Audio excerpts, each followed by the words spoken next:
पूजा दुबे। जी, अब अपने टाइटल को समझाइए, आपने ये टाइटल क्यों लिया? आपका इसके पीछे मोटिवेशन क्या था और किस तरह का काम करा है आपने इसमें? पहले पीपीटी प्रेजेंटेशन जो है उसको क्लियर करूं या जो क्वेश्चन कर रहे हैं? पीपीटी प्रेजेंटेशन पे ही पूछ रहा हूँ, आपके पहले पेज पे। जी। मेरा टॉपिक हाई स्कूल के छात्रों में शैक्षणिक तनाव के साथ संवेगात्मक परिपक्वता और माता पिता की भागीदारी के संबंध का तुलनात्मक अध्ययन छत्तीसगढ़ राज्य के सरगुजा जिले के संदर्भ में है। इसमें मैं इस टॉपिक में हम देखते हैं कि आज के समय में बच्चों में जो भी शैक्षणिक तनाव है और संवेगात्मक परिपक्वता में जो कमी देखी जा रही है, इस कारण मैंने इस टॉपिक को लिया था। हाई स्कूल के छात्रों में शैक्षणिक तनाव, संवेगात्मक परिपक्वता और माता पिता की भागीदारी का संबंध अत्यंत जटिल और महत्वपूर्ण है। शैक्षणिक तनाव जो अक्सर उच्च शैक्षणिक अपेक्षा, परीक्षा के दबाव और भविष्य की अनिश्चितता के कारण उत्पन्न होता है, छात्रों के मानसिक और भावनात्मक स्वास्थ्य पर इसका गहरा प्रभाव पड़ता है। इस संबंध में संवेगात्मक परिपक्वता भावनाओं को समझने, प्रतिबंधित करने और उन समस्याओं के प्रतिबंधित करने और व्यक्त करने की क्षमता एक महत्वपूर्ण भूमिका निभाती है। जिन छात्रों में संवेगात्मक परिपक्वता उच्च होती है, वे तनावपूर्ण परिस्थितियों का सामना प्रभावी ढंग से कर लेते हैं और वे समस्याओं का समाधान खोजने में सक्षम होते हैं और वो तनाव को भी बहुत अच्छे रीति से नियंत्रित कर लेते हैं। लेकिन जिन बच्चों के माता पिता की भागीदारी इसमें कम होती है, वो भावनात्मक प्रदर्शन को उतने अच्छे तरीके से नहीं कर पाते हैं। यह भागीदारी कई रूपों में हो सकती है, जैसे शैक्षणिक गतिविधियों में सहभागिता, छात्रों के साथ खुली बातचीत और उनके शैक्षणिक और व्यक्तिगत विकास में रुचि दिखाना। इस प्रकार सहभागिता से छात्रों को यह महसूस होता है कि उनके पास एक मजबूत समर्थन प्रणाली है जो उनके मानसिक संतुलन को बनाए रखने में मदद करती है। अध्ययन बताते हैं कि जिन माता पिता कि उनकी शिक्षा में, बच्चों की शिक्षा में सक्रिय रूप से भूमिका रखते हैं, वो न केवल शैक्षणिक रूप से बेहतर प्रदर्शन करते हैं, बल्कि इन बच्चों में आत्मविश्वास और आत्मसम्मान भी उच्च होता है। इसके अतिरिक्त माता पिता के द्वारा प्रदान किया गया भावनात्मक समर्थन छात्रों में संवेगात्मक परिपक्वता को बढ़ाता है। जब माता पिता के साथ बच्चे खुलकर संवाद करते हैं तो माता पिता उन बच्चों की भावनाओं को समझ पाते हैं, जिससे बच्चों में भावनात्मक बुद्धिमत्ता का विकास होता है। यह उनकी भावनाओं को पहचानने और उन्हें स्वस्थ तरीके से व्यक्त करने में सहायता प्रदान करते हैं। इस प्रकार माता पिता की भागीदारी, संवेगात्मक परिपक्वता एक दूसरे के पूरक के रूप में है। इसके विपरीत जब माता पिता की भागीदारी सीमित होती है तो दबाव अधिक होता है, जिससे छात्रों में तनाव और चिंता बढ़ जाती है।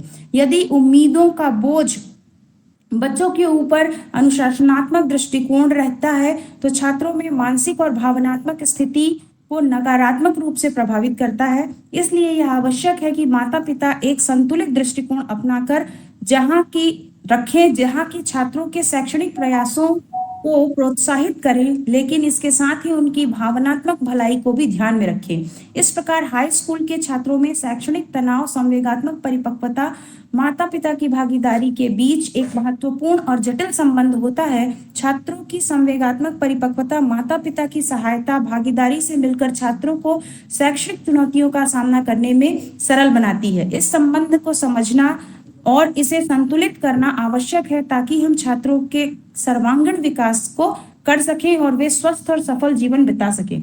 शैक्षणिक चुनौतियों के दौरान पारिवारिक समर्थन का महत्व अत्यंत महत्वपूर्ण होता है, क्योंकि यह छात्रों में न केवल उनकी शैक्षिक यात्रा को सहायता प्रदान करता है, बल्कि उनके समग्र भावनात्मक विकास को भी योगदान देता है।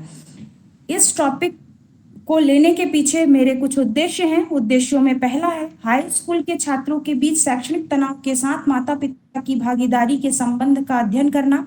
दूसरा है हाई स्कूल के छात्रों के बीच शैक्षणिक तनाव के साथ माता पिता की उच्च भागीदारी का अध्ययन करना।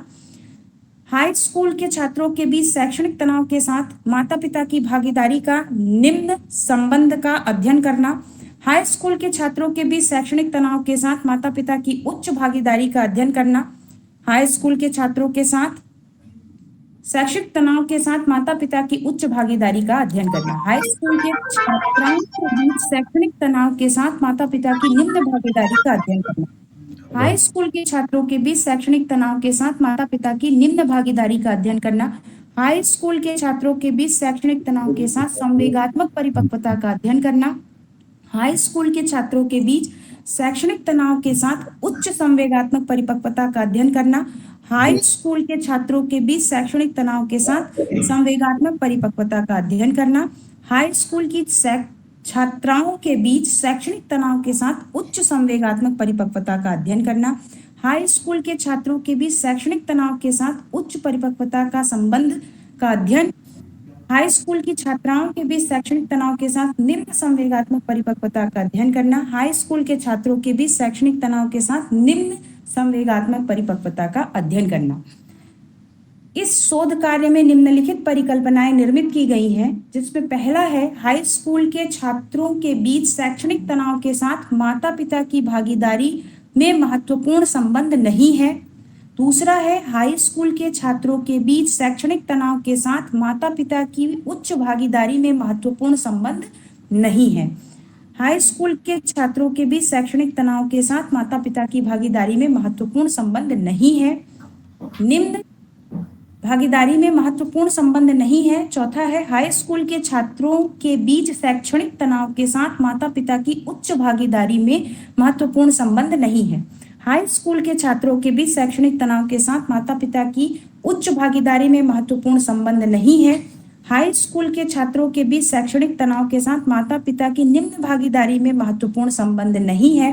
हाई स्कूल के छात्रों के बीच शैक्षणिक तनाव के साथ माता पिता की भागीदारी में महत्वपूर्ण संबंध नहीं है। हाई छात्रों के बीच शैक्षणिक तनाव के साथ संवेगात्मक परिपक्वता में महत्वपूर्ण संबंध नहीं है। ऐसे ही हाई स्कूल के छात्रों के बीच शैक्षणिक तनाव के साथ उच्च संवेगात्मक परिपक्वता के संबंध कोई महत्वपूर्ण संबंध नहीं है। हाई स्कूल के छात्रों के बीच शैक्षणिक तनाव के साथ निम्न संवेगात्मक परिपक्वता के संबंध में कोई महत्वपूर्ण संबंध नहीं है। हाई स्कूल के छात्रों के बीच शैक्षणिक तनाव के साथ संवेगात्मक परिपक्वता में कोई महत्वपूर्ण संबंध नहीं है। हाई स्कूल के छात्रों के बीच शैक्षणिक तनाव के साथ उच्च संवेगात्मक परिपक्वता में कोई संबंध नहीं है। हाई स्कूल के छात्रों के बीच शैक्षणिक तनाव के साथ निम्न संवेगात्मक परिपक्वता में कोई संबंध नहीं है। परिकल्पना के पश्चात हम साहित्य की समीक्षा देखते हैं। साहित्य की समीक्षा में पहला है हमारा पूजा जी, 2023। जी सर। आपने जो ऑब्जेक्टिव और परिकल्पनाएं बताई जी, तो सबसे पहले तो मैं ऑब्जेक्टिव पे आप आ जाइए वापस से।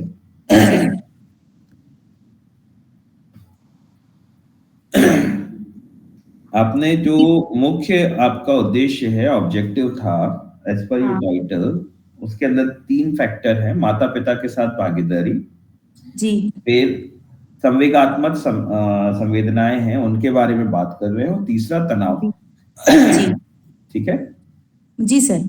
और जो आपका टाइटल रिफ्लेक्ट भी करता है वो ये रिफ्लेक्ट करता है कि माता पिता के संबंध के दौरान, मतलब संबंधों के रिस्पेक्ट में बच्चों का तनाव झेलने की स्थिति और बच्चों के संवेगात्मक निर्णय लेने की क्षमता। 1 मिनट, हेलो, ये मिलेगा आपको मानसरोवर ग्लोबल यूनिवर्सिटी से। अच्छा, वहां पर अंदर घुसते ही लेफ्ट हैंड साइड पे जो बिल्डिंग है उसके टॉप फ्लोर पे जाना है, 4th फ्लोर पे। किसी से ही पूछना रिसर्च एंड डेवलपमेंट का विंग कहाँ पर है, ठीक है। उसके टॉप फ्लोर पे जाके ऊपर चढ़ के लेफ्ट हैंड साइड में एक कॉन्फ्रेंस हॉल है, ठीक है। उसके बगल में एक ऑफिस है, वहां पे राहुल जी मिलेंगे।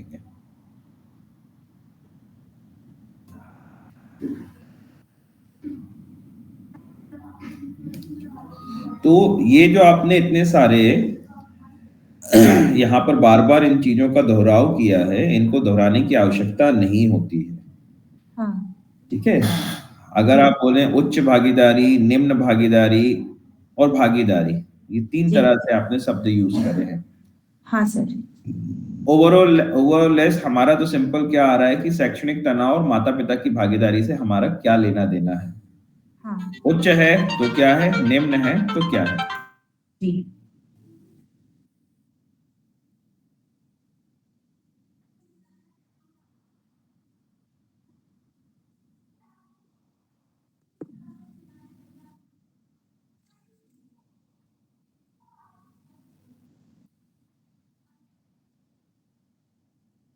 हेलो।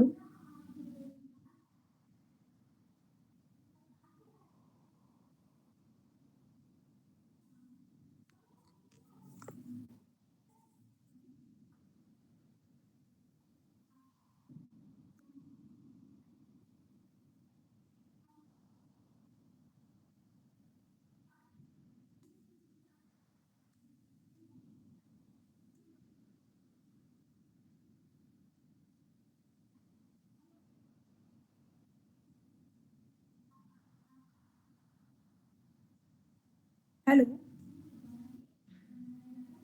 1 मिनट पूजा जी होल्ड कीजिए। जी जी सर।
जी, तो यहाँ पर हम इतने सारे जो डिवीजन करे हुए हैं हमारे ऑब्जेक्टिव में, जी सर। जिसकी वजह से पूजा जी कंफ्यूजन क्रिएट आपको भी होगा कि आप क्या बताना चाह रहे हैं। जी माता पिता की भागीदारी उच्च निम्न, ये तो हम हमारे रिसर्च में आइडेंटिफाई करेंगे कि जी उसका क्या असर हो रहा है। सबसे पहले तो हमें सिंपल ये देखना है कि क्या इम्पैक्ट होता है, क्या असर होता है शैक्षणिक तनाव और माता पिता की भागीदारी पर। अच्छा, स्क्रॉल ऊपर कीजिए।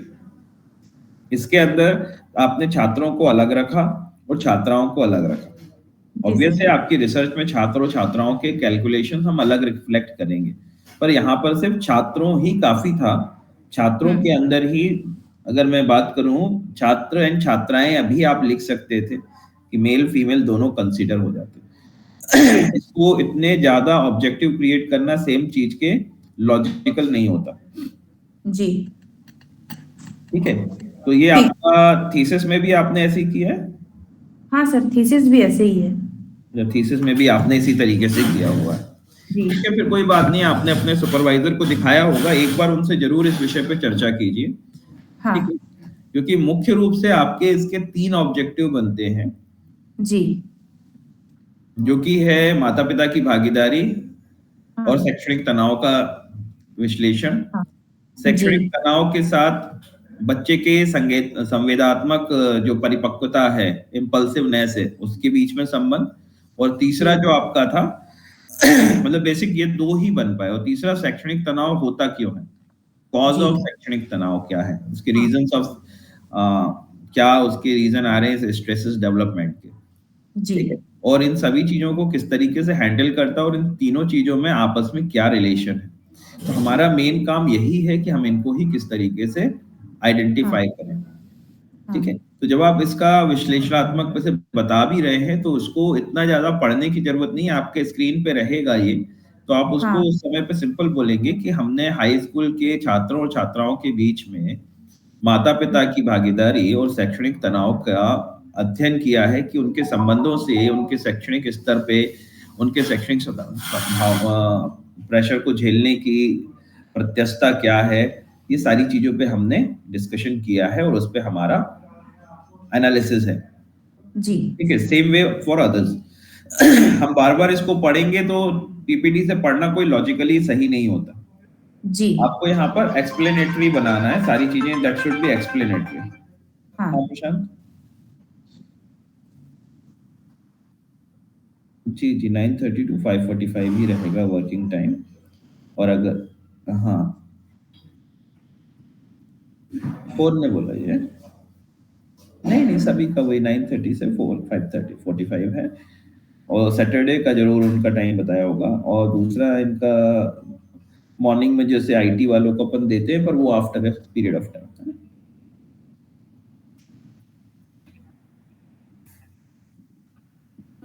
नहीं नहीं नहीं, अभी बैठिए, बोलना असाइन करा तो है इनको, इनके लैपटॉप मिल जाए फिर आगे बात करें। अखिलेश, हाँ प्रशांत, हाँ बात कर रहा हूँ। हेलो हेलो, जी जी वेरी गुड आफ्टरनून सर, ये डॉक्टर पंकज मिश्रा बात कर।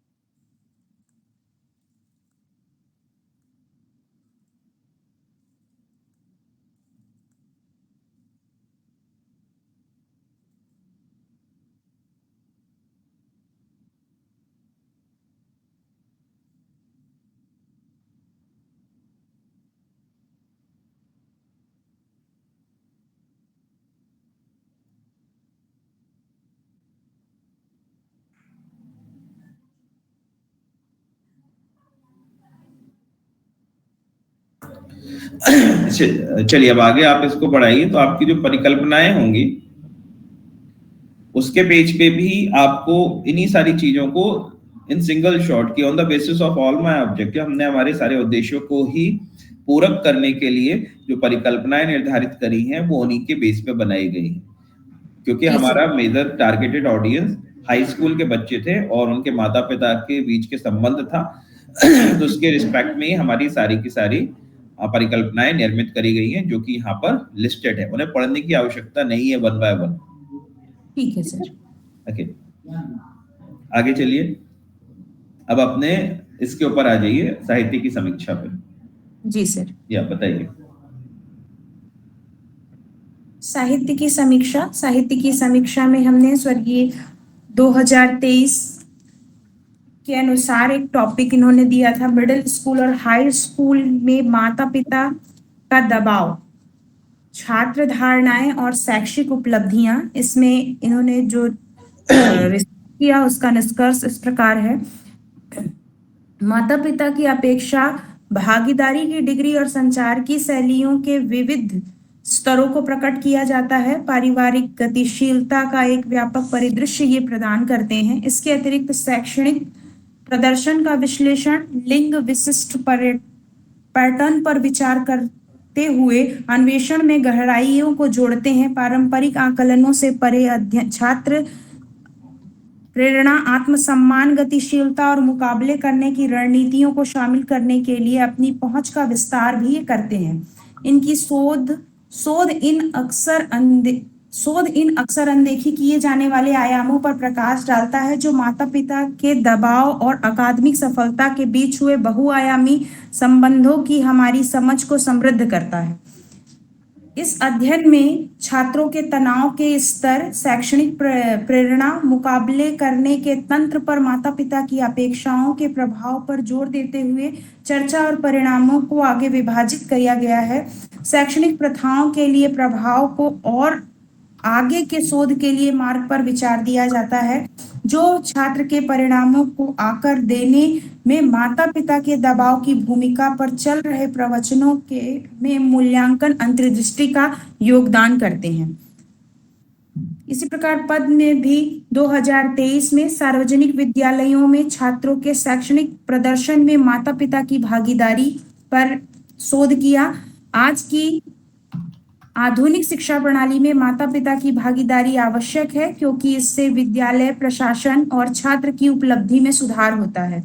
इस अध्ययन का उद्देश्य माता पिता द्वारा अपने बच्चों को अच्छे छात्र बनने में मदद करने के महत्व को समझना था, जिससे बेहतर तरीके से सीखने के लिए स्वीकार किया जाता है और प्रेरित भी किया जाता है। गुणात्मक अनुसंधान पद्धति का उपयोग करके एक एकल मामले का अध्ययन किया गया था, ताकि यह पता लगाया जा सके कि माता पिता की भागीदारी सार्वजनिक स्कूलों के छात्रों के शैक्षणिक प्रदर्शन को कैसे प्रभावित करती है। इस अध्ययन में गहन साक्षात्कार, दस्तावेजों की समीक्षा और एक नमूना स्कूल और 4 चयनित प्रतिभागियों का अवलोकन शामिल था। सार्वजनिक विद्यालयों में बच्चों की समग्र शैक्षणिक प्राप्ति में सुधार करने के लिए यह अध्ययन प्रासंगिक नीतियों की जांच करता है और माता पिता की भागीदारी के तरीके को भी इंगित करता है। सामाजिक सिद्धांतों का उपयोग स्कूल की व्यवस्था में माता पिता की भागीदारी को बेहतर ढंग से समझने और चर्चा करने के लिए किया जाता है। इस अध्ययन से यह पता चलता है कि बच्चों के सीखने और सार्वजनिक स्कूलों में शैक्षणिक प्रदर्शन में सुधार के लिए माता पिता की भागीदारी आवश्यक है। माध्यमिक विद्यालय में के छात्रों के शैक्षणिक प्रदर्शन पर घर पर बच्चों की शिक्षा में माता पिता की भागीदारी का विश्लेषण करना।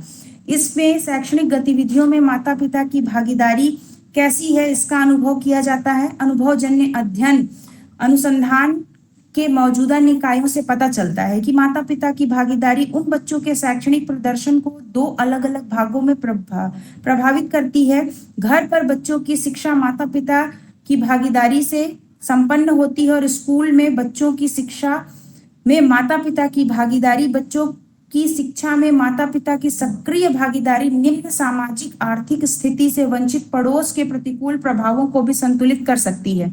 घर और स्कूल दोनों में बाल शिक्षा में माता पिता की भागीदारी का समग्र प्रभाव स्कूल के उच्च ग्रेड प्राप्त करके छात्रों के शैक्षणिक प्रदर्शन में सुधार का एक स्रोत है।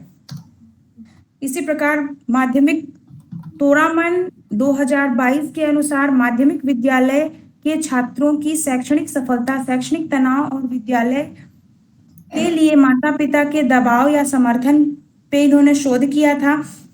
छात्रों का जीवन अपने बच्चों की शैक्षणिक सफलता के लिए समर्थन या दबाव के मामले में माता पिता की भागीदारी से सकारात्मक या नकारात्मक रूप से प्रभावित होता है, अभी भी महत्वपूर्ण है। इस अध्ययन का उद्देश्य माध्यमिक विद्यालय के छात्रों के लिंग, माता पिता की आय, ग्रेड, माता पिता का दबाव या छात्रों के शैक्षणिक सफलता के लिए समर्थन और उनके द्वारा अनुभव किए जाने वाले शैक्षणिक तनाव और स्कूल की खुशी और उनके स्तर के बीच के संबंध को निर्धारित करता है। स्कूल की खुशी के स्तर के बीच शैक्षणिक सफलता के लिए माता पिता के दबाव या समर्थन के प्रभाव की जांच की जाती है। यह अध्ययन तुर्की के ड्यूज में 1051 माध्यमिक विद्यालय के छात्रों के साथ किया गया था। डेटा एकत्र करने के लिए 3 अलग-अलग पैमानों का उपयोग किया गया था और पथ विश्लेषण का उपयोग करके डेटा का विश्लेषण किया गया। परिणामों से पता चला कि स्कूल में खुशी कम हो जाती है, क्योंकि निराशा बनाम अपेक्षा, काम का बोझ और काम का दबाव बढ़ जाता है। दूसरी ओर स्कूल में खुशी तब बढ़ती है जब शैक्षणिक सफलता के लिए माता पिता का समर्थन बढ़ता है। महिला छात्र स्कूल में पुरुष छात्र स्कूलों की तुलना में अधिक खुशी का माहौल पाया जाता है। शैक्षणिक तनाव माता पिता को अपने बच्चों पर उनकी शैक्षणिक सफलता के लिए अधिक दबाव डालने हेतु प्रेरित करते हैं, जिससे स्कूल की खुशी कम हो जाती है। हालांकि माता पिता अपने बच्चों की शैक्षणिक सफलता के लिए उनका समर्थन करते हैं, लेकिन वे तनाव में अधिक हैं तो स्कूल की खुशी का स्तर कम हो सकता है। कार्य दबाव शैक्षणिक सफलता के लिए माता पिता के समर्थन के सकारात्मक प्रभाव को बनाए रखता है और स्कूल की खुशी पर सकारात्मक प्रभाव डालता है। शोध कार्य प्रणाली के अंतर्गत शोध प्रारूप अपने प्रोजेक्ट के घटकों और डिजाइनों के कुछ घटकों के विकास के बारे में शिक्षक की पसंद होती है। शोधकर्ता एक तस्वीर प्रदान करता है कि हाथ में लिया गया कार्य क्या और कैसे करना है। समय समय पर यह निर्धारित किया जाता है कि उपयुक्त शोध डिजाइन अप्रासंगिक डेटा के संग्रह से बचाव करता है। शोध परिकल्पनाएं किसी शोध कार्य को डिजाइन करने का आधार भी प्रदान करती हैं। एक शोध डिजाइन अच्छा है या नहीं, इसका मूल्यांकन स्टैंडआउट्स के द्वारा किया जाता है, जैसे कि मांगे गए प्रासंगिक साक्ष्य के स्तर पर प्राप्त सटीकता की डिग्री। सबसे बढ़कर अच्छा शोध डिजाइन व्यवहारिक होना चाहिए। संबंधित साहित्य और संबंधित शोध रिपोर्ट की समीक्षा को डिजाइन के महत्वपूर्ण घटक के रूप में स्थापित किया गया है। पूछताछ के वर्गों का स्पष्टीकरण और विकास, यह मॉडल अनुसंधान डिजाइन के पहलुओं के रूप में पेश किया गया है। अनुसंधान की डिजाइनिंग और मानचित्रण के रूप में इसे वर्णित किया जाता है। शोध प्रविधि तकनीक, यह शोध करना कि शिक्षण विधि कौन सी होगी या एक अर्थ में सोचने के लिए है। प्रत्येक अध्ययन को उसके विभिन्न शोधों और दृष्टिकोणों के आधार पर प्रतिष्ठित किया जाता है। इसलिए इतने सारे तरीके विकसित किए गए हैं, जैसा कि वर्तमान अध्ययन का उद्देश्य हाई स्कूल के विद्यालय के छात्रों के बीच शैक्षणिक तनाव के साथ माता पिता की भागीदारी और भावनात्मक क्षमता के संबंध का अध्ययन करना है। यह उद्देश्य एक वर्णनात्मक सर्वेक्षण पद्धति का उपयोग करके किया गया है, चूंकि इसे शिक्षा के सर्वोत्तम पद्धति में से एक माना जाता है। यह शोध कार्य की वर्तमान स्थिति का वर्णन करती है। इसमें व्याख्या, तुलना, मापन, वर्गीकरण, मूल्यांकन और सामान्यीकरण शामिल हैं, जो सभी महत्वपूर्ण शैक्षिक समस्याओं की उचित समझ और समाधान की ओर निर्देशित है। जनसंख्या के नमूने की विशेषता को समग्र में वर्णित करने के लिए वर्णनात्मक सांख्यिकीय उपायों का उपयोग किया जा सकता है। वे देखे गए अध्ययन किए गए व्यक्तियों के विशेष समूह के लिए सामान्यीकरण को सीमित करते हैं। इस समूह से आगे कोई निष्कर्ष नहीं निकलता। हमने इसमें जनसंख्या ली है। जनसंख्या का अर्थ है इकाइयों की समग्रता। यह एक सांख्यिकीय अवधारणा है जिसका अर्थ है बड़ी संख्या में इकाइयों का समूह, जिससे कि एक छोटे समूह का चयन किया जा सके और किसी उद्देश्य को प्राप्त करने के लिए उपयोग में लाया जा सके। वर्तमान अध्ययन की जनसंख्या में हाई स्कूल के विद्यालय के छात्र शामिल हैं। अध्ययन के उद्देश्य की पूर्ति के लिए जनसंख्या से छात्रों का प्रतिनिधि नमूना चुना गया है। न्यायादर्श एक नमूना जनसंख्या का प्रतिनिधि अनुपात है। इस नमूने के अध्ययन में पूरी आबादी के बारे में कुछ पता और कहा जा सकता है। अध्ययन में कुल 10 स्कूलों के 300 छात्रों को शामिल किया है। हर स्कूल से 30 छात्रों को लिया गया है। नमूने में शामिल स्कूल छत्तीसगढ़ राज्य के सरगुजा जिले में स्थित हैं, जो तालिका में विद्यालय को दर्शाया गया है। अभिवृत्ति मापनी, शोध कार्य में अभिवृत्ति मापनी एक ऐसा उपकरण है जिसका उपयोग करके शोधकर्ता दृष्टिकोण, रुझान और निष्ठा का मापन करने के लिए करता है। इस मापनी का उद्देश्य यह जानना होता है कि किसी व्यक्ति का शोध कार्य के प्रति कैसा दृष्टिकोण है और वह किस हद तक शोध कार्य में रुचि रखता है। छात्रों का चयन, सर्वप्रथम हमने विद्यालय का दौरा किया, विद्यालय के प्रधानाचार्य से बातचीत की, संपर्क स्थापित किया और अपने उद्देश्यों को समझाने की कोशिश की। अनुमति मिलने के बाद कुल छात्रों की पहचान की गई। फिर हाई स्कूल की कक्षाएं, यानी हाई स्कूल के सभी छात्रों को हमने इकट्ठा किया, उपस्थित सभी छात्रों की सूची तैयार की।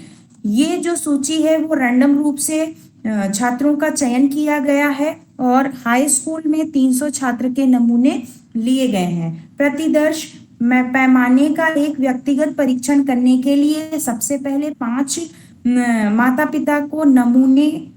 माता पिता के नमूने को यादृच्छिक रूप से चुना गया।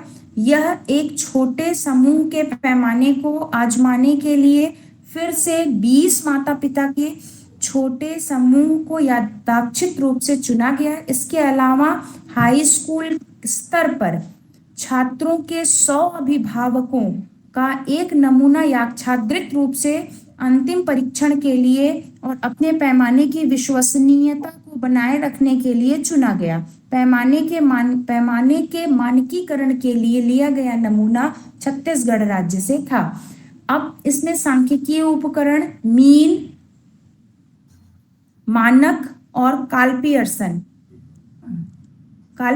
की उत्पाद विधि का प्रयोग किया गया है। डाटा विश्लेषण शोध कार्य केवल आंकड़ों के संग्रह से ही पूरा नहीं होता। वास्तव में आंकड़ों का विश्लेषण और व्याख्या की शोध कार्य का एक महत्वपूर्ण चरण है और सारणीकरण केवल उपयुक्त श्रेणियों में प्रतिक्रियाओं के प्रकारों की संख्या की रिकॉर्डिंग है। डेटा संधारित होने के बाद तैयार की गई परिकल्पना के महत्व के परीक्षणों के लिए विश्लेषण किया जाना है।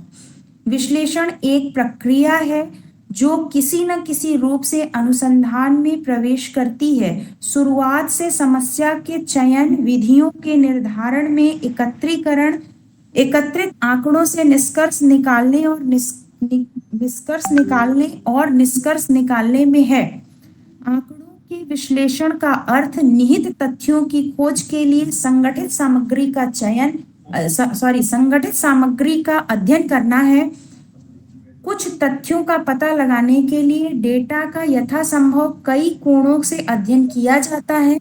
विश्लेषण के लिए सतर्क, लचीले और खुले दिमाग की आवश्यकता होती है।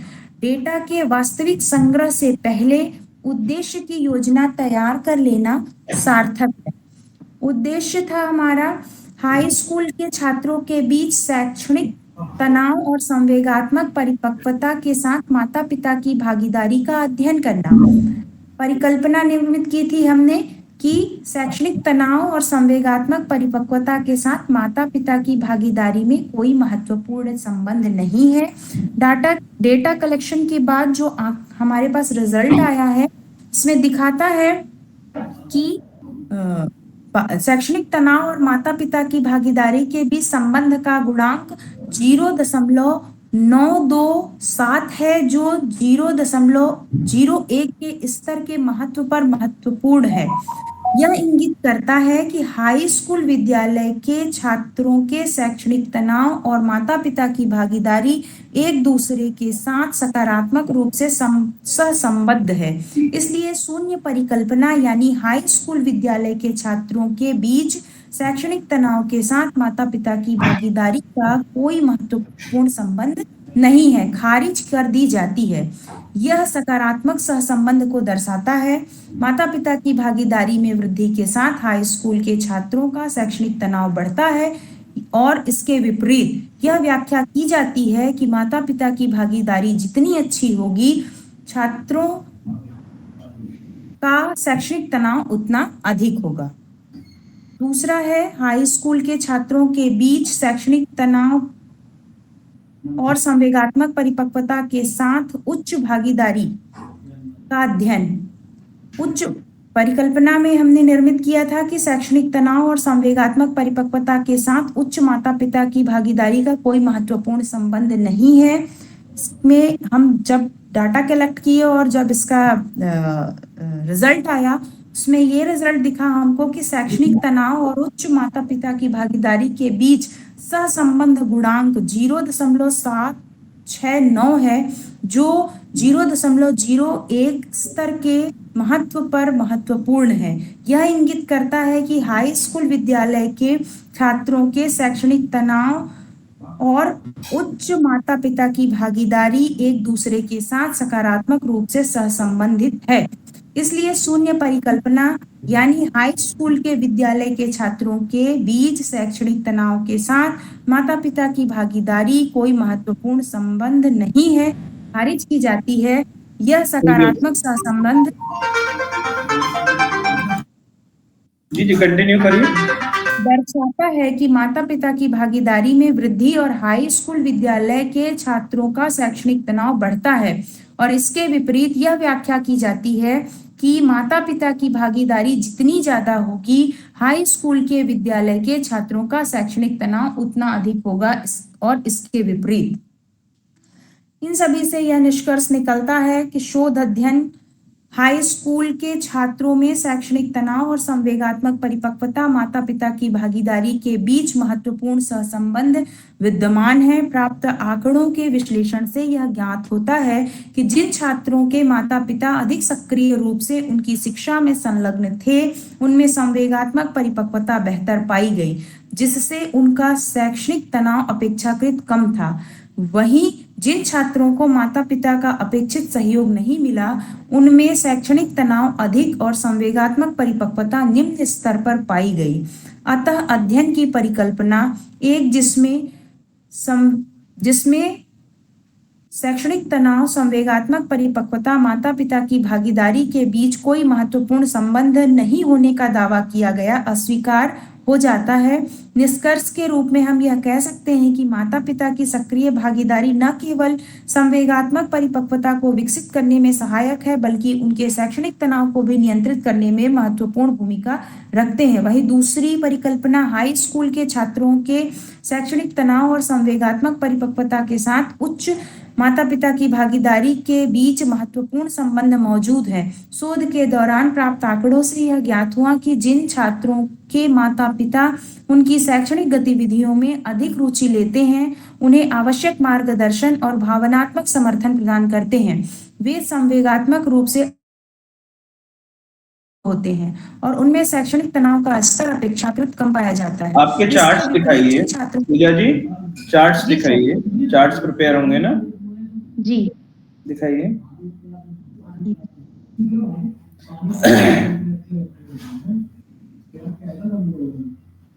अगला, नेक्स्ट,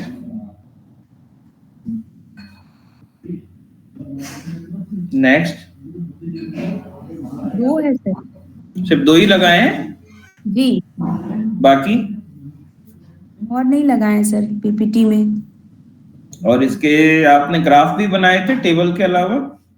नहीं सर, ग्राफ नहीं बनाए हैं। ग्राफ क्यों नहीं बनाए हैं? थीसिस में भी ग्राफ नहीं है? थीसिस में भी ग्राफ नहीं है सर। ग्राफ तो होना चाहिए, ग्राफ से सीधे सीधे आपका प्रेजेंटेशन होता है। अच्छा, तो आपकी थीसिस में अगर ग्राफ नहीं है तो आपके एग्जामिनर भी आपको टोकेंगे कि आपने ग्राफ्स क्यों नहीं लगाए। और यहाँ पे दो नहीं, दो से ज्यादा, आप जो इतना सारा यहाँ पे लिटरेचर लिख रहे हैं आपकी पूरी पीपीटी में, हाँ, आपने भर भर के थीसिस वाला लिटरेचर लिखा हुआ है, टेक्स्ट लिखा हुआ है। इन सब की आवश्यकता नहीं होती है। इसकी जगह पे मुख्य रूप से जो इम्पोर्टेंट पॉइंट है वो लिखिए, बाकी आपको अपना विस्तार से एक्सप्लेनेशन आपको खुद करना होता है जी, ठीक है। क्योंकि इस तरीके से आप जो प्रेजेंटेशन कर रहे हैं पूरा पढ़ के, हाँ, ये सही नहीं है। इंस्टेड ऑफ दैट आपको पढ़ना कम है, आपको अपने विचारों को ज्यादा व्यक्त करना है। हाँ सर, आपकी ओवरऑल प्रेजेंटेशन के अंदर जो चीज निकल के आ रही है वो बच्चों के अपने माता पिता से संबंध, शैक्षणिक तनाव और उनकी संवेगात्मक परिपक्वता के ऊपर है। तो हमको बच्चों के पहले तो डिफाइन करना चाहिए कि ये शैक्षणिक तनाव किस तरह से होता है, क्या क्या शैक्षणिक तनाव के मुख्य उद्देश्य हैं और मुख्य विषय कारक हैं। दूसरा, माता पिता से संबंध, उच्च संबंध, निम्न संबंध। तो माता पिता से संबंध की डेफिनेशन भी नहीं है। हाँ। आपने यहाँ पे जैसे एक डेटा दिया कि माता पिता का संबंध अगर अच्छा होता है, उनकी अगर भूमिका बच्चे के साथ अच्छी होती है, तो अभी अच्छा होना बुरा होना हम पेरेंट्स को कैसे समझाएंगे? अगर कोई पेरेंट्स रेगुलर इंटरफियर कर रहा है, हाई स्कूल के बच्चे को प्रेशर कर रहा है, बेटा पढ़ो, आज तुमने क्या पढ़ा, सुबह तुमने क्या पढ़ा, शाम को तुमने क्या पढ़ा, आज ट्यूशन गए, आज कोचिंग गए, आपने अच्छा आज टीचर ने क्या पढ़ाया, स्कूल में क्या चल रहा है, ही और शी, मदर और फादर जो भी हैं, उनके साथ अगर रेगुलर टच में है तो भी हो सकता है कि बच्चा इतना प्रेशर में आ जाए कि उसका रिजल्ट बिगड़ जाए। हाँ। दूसरी कंडीशन है, माता पिता को मतलब ही नहीं कि बेटा तुम स्कूल गए नहीं गए। अब हम किस तरीके से ये निर्धारण कर रहे हैं कि माता पिता के संबंध किस तरह के होने चाहिए, इसके लिए क्या क्वेश्चनियर था। आप बच्चे के ट्यूशंस की बात करते हैं, स्कूल की पढ़ाई की बात करते हैं, बच्चे से किन विषयों पे चर्चा करते हैं। तो ऐसे माता-पिता जो कि बच्चों से स्कूल के अलावा भी चर्चाएँ करते हैं, हाँ, उनके पारिवारिक माहौल कैसा है, जी, माता-पिता का इनकम स्टेटस कैसा है, उसका बच्चों के संबंध और माता-पिता के संबंध पे क्या फ़र्क पड़ता है। जी, तो ये सारे फैक्टर्स होते हैं जो कि आपको बताने पड़ेंगे कि सिर्फ़ और सिर्फ़ माता-पिता से संबंध, उच्च संबंध की डेफिनिशन क्या है कि बार-बार पूछते हैं, ज़्यादा एंगेज होते हैं, तो उससे फ़ायदा हो रहा है कि नहीं? निम्न संबंध की बात मतलब क्या है और एवरेज रिलेशन का क्या मीनिंग है? तो ये कहीं भी आपने डिफाइन नहीं किया है। जी, आपने माता-पिता के संबंध को बच्चों के साथ डिफाइन बिल्कुल भी नहीं कर पाए। दूसरा, संवेदनात्मक परिपक्वता से हमारा क्या कहना है, हम उससे क्या चीज़ जताना चाहते हैं। जी, बच्चा कितना इम्पल्सिव है जी, डिसीजन लेने के लिए। हम मान के चलते हैं इम्पल्सिवनेस बच्चों में हम इसलिए जाँचना चाहते हैं क्योंकि उनका माइंड बहुत सॉफ्ट होता है। जी, अब उस परिदृश्य में जबकि बच्चों का दिमाग बहुत सॉफ्ट है, उनको बहुत छोटी-छोटी सी चीज़ें हर्ट करती हैं, जी, कि मेरे पापा मुझे कार से छोड़ने आते हैं और दूसरा मैं बस से आता हूँ। हुँ, हमारे पेरेंट टीचर मीट्स पे हमारे पेरेंट्स जो आते हैं वो कोई प्रॉपर उसका ड्रेसिंग सेंस का ध्यान नहीं रखते हैं या नहीं आते हैं या हमारे टीचर्स हमारे माता-पिता हमारे टीचर से बात करने में असक्षम है या उन पे भी प्रेशर डालते हैं। फाइनेंशियल स्टेटस क्या है? इन सारी वजहों से बच्चों के डिसीजन मेकिंग में इम्पल्सिवनेस होती है। ठीक है? जी, या आपने जो बोला संवेदात्मक उनकी परिपक्वता की आप जो बात कर रहे हैं, जी, तो उसको भी आपने कहीं पर इंगित नहीं किया है कि आपका क्या मेज़रमेंट था उसे नापने का, उसके लिए क्या क्वेश्चन्स पूछे जा सकते हैं और एग्ज़ैक्टली वो क्या चीज़ है। शैक्षणिक जी, तनाव की आपने बात करी, बच्चों में शैक्षणिक तनाव है, तो ये शैक्षणिक तनाव हम किस चीज़ को मान रहे हैं? उनके एग्ज़ाम को मान रहे हैं, उनके प्रिपरेशन को मान रहे हैं, उनके स्कूल के एटमॉस्फेयर को मान रहे हैं। आपने 10 अलग-अलग स्कूल चयन किए, जी, जिनके आपने 300 बच्चे लिए मतलब 30 बच्चे हर स्कूल से लिए। तो इसका आधार क्या था? इन दसों स्कूल के अंदर क्या समानता थी? जी सर, अगर आपने दसों स्कूल छत्तीसगढ़ बोर्ड के ले लिए, तो एक कंपैरेटिव स्टेटमेंट बन सकता है कि हाँ, हमारे सारे स्टेटमेंट में सिमिलरिटी थी। सभी की सभी स्कूल हमारे जो थे शासकीय विद्यालय थे और सभी के सभी बिलॉन्ग करते थे छत्तीसगढ़ का सिलेबस जो है Chhattisgarh board of higher secondary education उसके बोर्ड को फॉलो करते हैं। या फिर अगर अब आपका कोई स्कूल ऐसा है कि एक तो सीबीएसई स्कूल है, दूसरा छत्तीसगढ़ बोर्ड का स्कूल है और तीसरा मदरसा है, जी, तो यहाँ पर तो अब हम अपने कंपैरिज़न से ही दूर हो जाएँगे। जी, जी, हमारे पास रिसर्च का एक नया अध्ययन आ जाएगा कि स्कूल्स के बदलने से, बोर्ड्स के बदलने से भी शैक्षणिक स्तर पे पता चलता है। अब हमारे सारे स्कूल क्या हिंदी मीडियम के थे या इंग्लिश मीडियम के थे? हुँ, तो आप जब इन सारी चीज़ों के बीच में हम जिन स्कूलों की बात कर रहे थे, वो प्राइवेट स्कूल थे, गवर्नमेंट स्कूल थे, प्राइवेट स्कूल में भी किस कैटेगरी के स्कूल्स थे? हमने इस हुँ, विषय में भी चर्चा नहीं करी है। हमारी जो जनसंख्या की बात हो रही थी, जनसंख्या के अंदर हमें ऐसे बच्चों का चयन करना था जो कि एक बड़ी मेजॉरिटी का पोज़ीशनिंग कर रही हो, पर हमने उसका डेफिनिशन नहीं दिया। हमने सिर्फ बताया कि जनसंख्या हमने की है जिसमें हाई स्कूल के बच्चे छत्तीसगढ़ के पढ़ने वाले लिए हैं। छत्तीसगढ़ में जी, सभी तरह के स्कूल्स हैं, मिशनरी स्कूल्स हैं, प्राइवेट स्कूल्स हैं, आपके विद्या भारती के द्वारा संचालित स्कूल हैं, गवर्नमेंट के द्वारा संचालित स्कूल हैं, अलग-अलग एनजीओ के द्वारा संचालित स्कूल, छोटे प्राइवेट स्कूल हैं, बड़े पब्लिक स्कूल्स हैं, ठीक है? गवर्नमेंट के अपने अलग-अलग तरह के स्कूल हैं, एक्सीलेंस स्कूल हैं, मॉडल स्कूल्स हैं, ठीक है? तो हम किस तरह के बच्चों को हमने पिक किया, आपने कहीं नहीं बताया। तो जी, हम अपनी पॉपुलेशन को ही जस्टिफाई नहीं कर पा रहे। इन 300 की पॉपुलेशन में आपने रिप्रेजेंटेशन नहीं दिया बच्चों के बैकग्राउंड का, उनके फैमिली बैकग्राउंड का। आपने जितने भी बच्चे लिए 300 स्टूडेंट्स लिए इसमें कितने परसेंट गर्ल्स थी, कितने परसेंट बॉयज थे, ये आपने कहीं नहीं बताया। जबकि आपने जब अपना ऑब्जेक्टिव क्लियर किया है और आपने अपनी जब परिकल्पनाएं बनाई हैं, हाइपोथेसिस क्रिएट करी, उसके अंदर छात्र अलग करे हैं, छात्राएं अलग करी हैं। जी, पर इसके बारे में हमने कहीं पे विवरण नहीं दिया है, जो कि होना चाहिए। जी सर, ठीक है? आपने जब यहाँ पर कोरिलेशंस की वैल्यूज निकाल के दी हुई हैं, कोफिशिएंट ऑफ कोरिलेशन, तो ये कोफिशिएंट ऑफ कोरिलेशंस आपने कैसे निकाला, आपको ये स्टैंडर्ड डेविएशंस कहाँ से मिला, क्या आपने कैलकुलेशंस करे, ठीक है। जी significance level it's a general term जो कि 0.01 ही होता है, बट हमारे ये जी मीन कैसे आ रहा है टोटल नंबर्स में, क्या क्वेश्चंस थे इस चीज को जानने के लिए, आपने उसका कोई विषय वस्तु के बारे में बताया ही नहीं है। हाँ हाँ हाँ तो कुल मिला के आपके इस प्रेजेंटेशन के अंदर हमें समझ नहीं आ रहा है जी कि हम पॉपुलेशन को कैसे एड्रेस करना चाहते हैं। विषय बहुत सिंपल है, वो जी बिल्कुल समझ में आता है कि आप क्या विषय करना चाह रहे थे, बट जब हम इस विषय को यहाँ पर एक्सप्लेन कर रहे हैं हाँ तो हमने किस तरीके से माता पिता की भागीदारी से हमारा क्या सहना है। हाँ अब अगर एक बच्चा 10वीं में पढ़ रहा है और आपके जो बच्चे के पेरेंट्स हैं वो मजदूर हैं, हम्म तो वो तो उसकी पढ़ाई में कुछ कर ही नहीं सकते। तो अब हाँ हम उनके माता पिता से किस तरह की सहभागिता की उम्मीद कर रहे हैं। हाँ तो वो पढ़ाई में सहभागी नहीं हो सकते। हाँ, वो सहभागी हो सकते हैं बच्चे को साधन उपलब्ध कराने में, वो सहभागी हो सकते हैं कि बच्चे को लगातार पूछने में, उनका ध्यान रखने में, पर क्या उनकी आर्थिक स्थिति बच्चे के प्रोग्रेस में बाधा बन रही है, मानसिक स्थिति में बाधा बन रही है, इसका अवलोकन तो हमने कहीं किया ही नहीं है। जी आप एक चीज को समझिए, आपने स्वयं शिक्षिका हैं, आप भी इस चीज को जानते हैं, जो बच्चे हिंदी मीडियम के होते हैं वो कहीं ना कहीं इन्फीरियरिटी कॉम्प्लेक्स में पढ़ते हैं कि यार इंग्लिश मीडियम वाला मुझसे बेहतर है।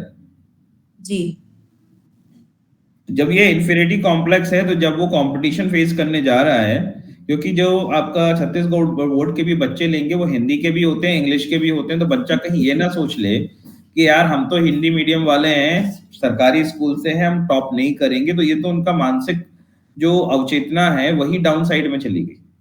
हम्म तो हमने क्या इस फैक्टर को हमारी स्टडी के अंदर कंसीडर किया है, क्योंकि आपने कहीं भी अपने सिर्फ हाई स्कूल बोल दिया, तो हाई स्कूल में बहुत बड़ा आपके पास जनरेशन मतलब पॉपुलेशन है, जी आपने अपना टारगेटेड पॉपुलेशन सेट नहीं किया है। You have to set your targeted population, जी सर। ठीक है। तो आपका प्री थीसिस वाइवा कब है? मेरा sir final submission final viva है सर 10 मार्च को। 10 मार्च को है, तो अगर आप उससे पहले इन सभी विषयों के ऊपर एक बार थोड़ी सी पढ़ाई कर लेते हैं, मैं नहीं बोलूंगा कुछ चेंजेस कीजिए, पर ये जी प्रश्न आपके पास पूछे जा सकते हैं, ठीक है। तो इन प्रश्नों के आप जो मैंने आपने से प्रश्न पूछे हैं, इन प्रश्नों के आप उत्तरों का तलाश कीजिए, आपकी थीसिस में सब कुछ मिलेगा। जी कम से कम टेक्स्ट अपने इस पे रखिए, ज्यादा से ज्यादा फिगर्स टेबल्स वगैरह के विषय आप इसमें रखिए, पॉइंट वाइज अपना प्रेजेंटेशन बनाइए, हाँ तो आपका प्रेजेंटेशन बहुत अच्छा और सार्थक होगा, हम्म। ठीक है। जितने टेक्स्ट लिखे हुए हैं सर उसको कम कर दूं ना? उसे कम कीजिए। अब जैसे ये टेबल है, ये टेबल आपने बता दिया, अब नीचे हाँ की जो चीज आप पढ़ रहे हैं ये आपके लिए नोट्स हो सकते हैं, हाँ पर जब आप समझाने जाएंगे तो अगला व्यक्ति को सिर्फ टेबल दिखाइए, नोट्स आप अपने हिसाब से बोलिए, बोल लेंगे हाँ। ठीक है ना। क्योंकि अगला जी व्यक्ति तो टेबल देख रहा है, वो भी अगर उसको पढ़ना ही होता तो वो भी नीचे पढ़ लेगा ना, आपकी क्या आवश्यकता है, हाँ हाँ हाँ ठीक है ना। जी ठीक है, तो प्रेजेंटेशन का उद्देश्य ही यही होता है कि आपको सिर्फ हाइलाइट्स उस पर दिखाना है और बाकी अपने टॉपिक्स को समझाना है। उससे जी आप जो आपका वर्क है, आपके टेबल है, आपका डेटा है, आपका सैंपल साइज है, वो सारी चीजें समझ में आएंगी। आपने जी कहीं नहीं लिखा कौन से 10 स्कूल थे जहां से आपने डेटा लिया है, हाँ। कहीं बताया आपने? ये इसमें नहीं बताई सर, थीसिस में है। और वो बताना चाहिए ना, अच्छा जिससे ये ठीक। मुझे पता चले कि मेरा टारगेटेड ऑडियंस किस स्कूल को बिलोंग करता है, वो पॉपुलेशन कैसी है, किस तरह का इनकम ग्रुप होगा, जी ठीक है ना। क्योंकि ठीक। आप एक ही जैसे पेरेंट्स को कंपेयर कर सकते हैं, हाँ हम ऐसे परिवारों को नहीं लेके आ सकते जो कि काफी रिच हैं और काफी पुअर हैं, दोनों के बीच में कंपैरिजन नहीं करना है हमें, हमें समानता वालों को अध्ययन कर, क्योंकि हमारा उद्देश्य ही अलग है। जी हम सिर्फ माता पिता की भागीदारी देख रहे हैं, हमें उनके अर्निंग लेवल से आवश्यकता नहीं, बट मेरा population size should be belongs to a common state, जी सर। ठीक है, तो ये हमारे लिए इम्पोर्टेंट है। तो आपको उन विषयों को थोड़ा सा अपनी विषय वस्तु के अंदर, थोड़ा सा अपने ऑब्जेक्टिव्स के अंदर आपको ये चीजें अपनी तरफ से एक्सप्लेन करनी होंगी कि आपका उद्देश्य क्या था, कैसे आपने उसको आगे बढ़ाया। ठीक है, सर ऑब्जेक्टिव्स को उच्च निम्न जो लिखी हूँ उसको हटा दूं? अगर आपकी थीसिस में है तो आप लिखिए, पर बोलते थीसिस समय में है। जनरलाइज बोलिए। हाँ, थीसिस में है सर। हाँ, तो बोलते समय जनरलाइज उसे रिप्रेजेंट कीजिए, क्योंकि ठीक वो है। इस तरीके से बोलना आपका समय खराब करेगा। हाँ। ठीक है, वहां पर आपका एग्जामिनर बोलेगा ओके ओके छोड़िए, आप सीधे मुझे रिजल्ट बताइए, तो आप ठीक हो है। सकता है हड़बड़ा जाए। हाँ। और रिजल्ट में आपने सिर्फ 2 स्लाइड्स लगाई हैं, हाँ। अब वो उम्मीद करेगा कि कम से कम इस विषय वस्तु के ऊपर आपकी 8 से 10 टेबल्स हो यहाँ पर। अच्छा। हाँ। तो जब आप टेक्स्ट कम करोगे तब तो 8 से 10 टेबल लगा पाओगे। लगा पाएंगे। जी। ठीक है ना। हाँ। तो हमको रिजल्ट में जितना एक्सप्लेनेटरी रहेंगे, जितनी चीजों को, जितने डेटा को कवर करेंगे, उतना बेहतर है। कौन सी यूनिवर्सिटी है आपकी? सत्य श्री साई यूनिवर्सिटी। अच्छा, श्री सत्य साई यूनिवर्सिटी। ठीक है, जी। उनके हिसाब से आपका फ्रंट पेज का भी जो डिजाइन है, सत्य साई यूनिवर्सिटी का फ्रंट पेज का डिजाइन आप देख जी। लीजिएगा, आपको प्रोवाइड किया गया होगा। उस हिसाब से ही आपको अपने स्लाइड्स के फ्रंट पेज के डिजाइन बनाने हैं, जिसके अंदर आपका नाम, यूनिवर्सिटी का नाम, आपके जी। जी सुपरवाइजर का नाम, वो सारी चीजें आनी चाहिए। रहेगा सर। जी। है ना, तो वो यहाँ पे नहीं है। हाँ, ठीक है, कर ले। जी। उसके फॉर्मेट में अपना थोड़ा सा पीपीटी को भी चेंज कीजिए। जी। ठीक है, ठीक है ओके, सर। बाकी बढ़िया है, all the very best. Thank you sir. Okay.